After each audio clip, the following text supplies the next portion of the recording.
જય લગણી વાત કરવી છે આપણે અંતરાત્માની, જે પરમાત્માની છે વાત કરવી છે. ભીતર ભીજાયા વિના, મનડા રંગાયા વિના ભક્તિ ન ભાવે. નારાયણ સ્વામીનું ભજન છે. ભજન મંથન માગે છે સાહેબ, ભજન મંથન માગે છે. આ ભવ્ય જગતમાં જે જીવ આવે છે તે અનેક રસ માણવા આવે છે. આ સૃષ્ટિએ માલિકે બનાવેલા બગીચો છે, જેમાં વાસનારૂપી ભ્રમણ થઈ અનેક ફૂલો પર રસ લે છે.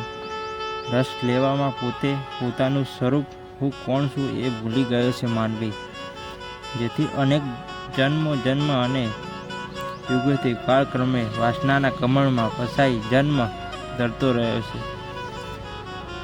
પોતાનું સ્વરૂપ ઓળખી લે કે હું કોણ છું, તો આ જગતના અનેક રસ ફીકા લાગે એની આગળ. આત્મા માનવના હૃદયમાં અંતકરણ નામના મહેલમાં વસે છે. એ મહેલમાં વસતો આત્મા અને જીવ અંતે એક જ સ્વરૂપ છે, પરંતુ આમ ભિન્ન છે, વિભિન્ન છે. ઈશ્વર એ તડકાનું સ્વરૂપ છે. આપણે કહીશું તો જીવ એની છાયા છે. આત્મા અવિનાશી છે, તો પંચમહાભૂતનું શરીર નાશવંત છે. આત્મા મહાનથી મહાન ભૂમિકા પર અજર અમર સ્થિર છે. આત્મા આ શરીર રૂપી રથનો સ્વામી છે. મન લગામ છે, તો ઇન્દ્રિયો અશ્વ છે. માનવીના અંતરમાં ઘર કરી ગયેલા રાગ, દેશ, મોહ, અહમ વગેરે દુર્ગુણો કાઢવા માટે એના અંતરમાં સુવિચારો, સત્કર્મોની જરૂર છે. અને જ્યારે સત્કર્મો દ્વારા પ્રગટ થયેલો માનવી વિવેકને પ્રાપ્ત કરશે, ત્યારે સંતની કક્ષાએ પહોંચેલો એ માનવી પરમપદને પામશે. અને આ પદ પ્રાપ્ત કરવું સહેલું નથી.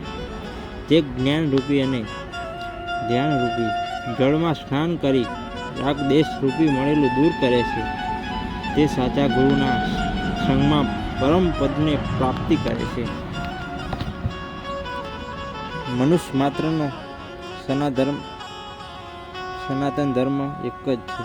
જ્ઞાત જાત માનવ જાતિ સૌની એક જ છે. માનવ જાતિ માટે માલિક સૌનો એક જ છે.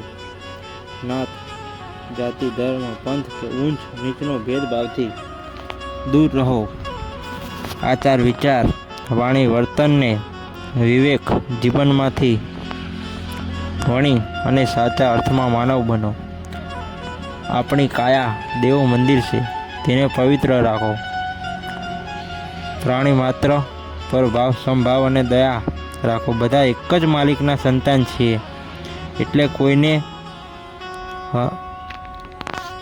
હલકા કે ઉતરતા ન માનો. મિથ્યા અભિમાન અને વાસનાનો ત્યાગ કરો. પર ધન, પથ્થર અને પર સ્ત્રી માત સમાન રાખો.